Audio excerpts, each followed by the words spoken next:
Some years ago, I was reading through an internet forum when I came across a post from a Reddit user who goes by the handle Poem for Your Sprog. She pops into discussion threads and makes poems from stories that she reads. I found this poem and I'd like to share it with you. I remember the smile with the sun in your eyes, and the smell of the summer and the sound of the breeze. I remember your shape under powder blue skies, under wandering clouds, under whispering trees. I remember the feel of the grass at our back, and the touch of its warmth in the cool of the shade, and the calls of our friends from the riverway track, and the season that lasts for an age when it stayed. I remember the fire we built of a night, and the sight of the stars as they slipped in a stream, and the furtive first kiss that we shared by its light, and the simple, impossible, innocent dream. I remember you most in the starlight above, but for you it was fun, and for me it was love. Hold on to that feeling for a moment. What does it feel like? What is its shape? How did it affect you? Did you see the powdered blue skies? Did you hear the whispering trees? Did you remember when you were young and in love for a month or two and those memories seemed like they lasted for eons? Did your heart flutter like mine did when the author had her first kiss?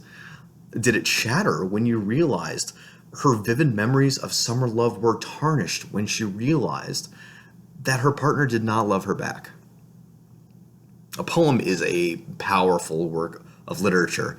It takes us to places not with its words, but with its artful implications of human experience that we share in our community and in our perceptions of life. We heard this poem with our hearts, but the feelings it gave us did not come from its words, it came from its symbols. Whispering trees, powder blue skies, a season that lasts for an age. None of this really happened. But more importantly, it did. Are you getting mixed up at all? Is this confusing? Well, it gets worse because today we're talking about Paul Tillich. Paul Tillich is an early 20th century theologian, famous for his deep and thoughtful ruminations on faith and religion. In his book, Dynamics of Faith, he discusses, among many, many other things, the relationship of faith to symbols. Now, before I delve too deeply into this, I want to make one thing clear. I do not like reading Paul Tillich. Reading his books is like putting a tablespoon of flour in your mouth. You'll be mulling it around all night.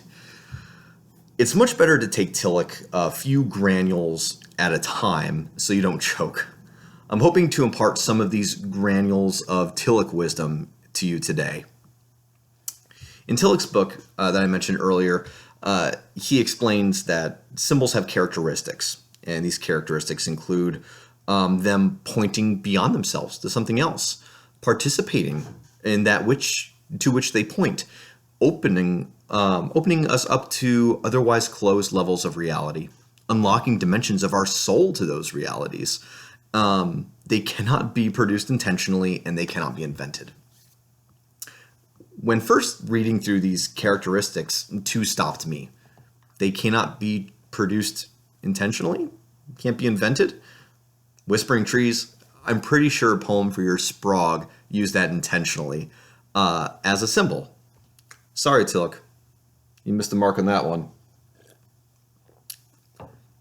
But I pondered it for a while longer. The wind which moves the leafy branches, the quiet talk that we speak in our intimacy, the peace of a summer breeze, these are not produced intentionally. This is humanity. This is the language that we organically use to describe our lives. This is experience, which we share and understand, and that resonates in our hearts and in the connections we feel with each other. Whispering trees points to something just outside our grasp of words. It's a place, it's a time, an emotion that affects us on a different dimension. Symbolic language, that which points to a greater, truer, more powerful reality than mere words alone can define. That's the language of faith. And the language of faith is powerful. Sometimes, though, we miss the mark with our language, right? Sometimes our language grows fangs, it becomes ugly, becomes a tool for power and control. Imagine if the poem I read to you were part of a holy book in a new religion, okay? Work with me here.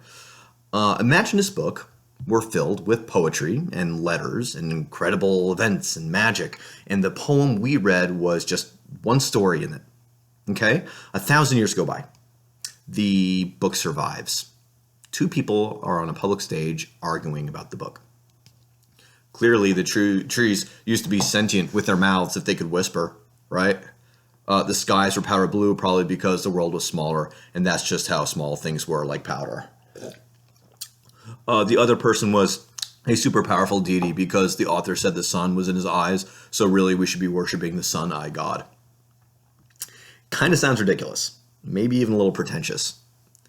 This doesn't sound like the language of the faithful. It sounds like the language of the fanatical. Now let's consider the Bible.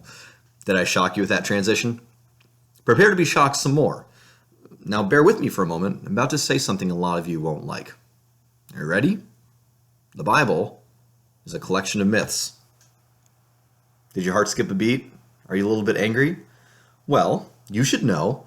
Paul Tillich said that, not me, so make sure when you write your angry letters, you use a bold font and address it to the right graveyard where he's buried, okay?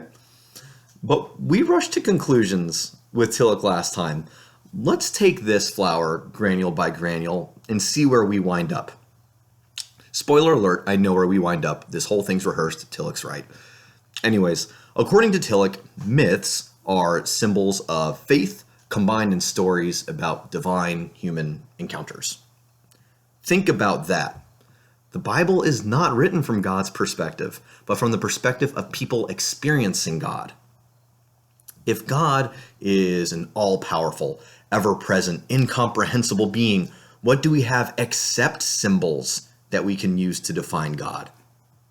The myths of the Bible represent the divine boiled down to human terms, stripped of its ultimacy, but still assuming ultimacy.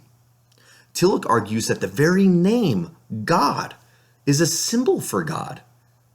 The name is an indicator that holds power by representing the very thing we understand as much as we can God to be. God was not invented. God was not produced intentionally. God, the name, is a symbol for the divine of the ultimate concern for us, the faithful. Tillich, you son of a gun. But as the faithful, we have a tendency to screw it up. We take this poetic, moving, transcendent language and we bicker and fight over the details. We want the Bible, a product over 2,000 years old, to make perfect sense to us. So we literalize it. We become defensive and indignant over it. Tillich says of literalism, it deprives God of his ultimacy and, religiously speaking, of his majesty. It draws him down to the level of that which is not ultimate, the finite and the conditional. Is God finite? Is God not ultimate? Did we care about whether the whispering trees had mouths the first time we read the poem? No. Then why do we care whether or not Adam and Eve were actual people? Why do we care whether or not Noah built an ark and put 1,000,000 animals on it? Why do we fight over the historical record of biblical genealogies? I think Tillich knew why. Tillich says that reactive literalism is the repression of questioning and the closing off of critical thought. We become rigid and unmoving. God becomes a being with a face and a mouth and man parts, presumably, since so many of us refuse to consider God as anything but male. The literal certainty makes us feel safe and smug in our own surety. But in doing this, we lose the ultimate. We lose that which is alluded to by the name of God. We lose the whispering trees and the eyes full of sunshine and the powder blue skies. We lose the giddy hope and the tragedy. We lose a part of ourselves tied to the ultimate when we seek only to mince words. Instead, says Tillich, we should address the divine ultimate the only way we can, through beautiful, colorful, mythical symbols.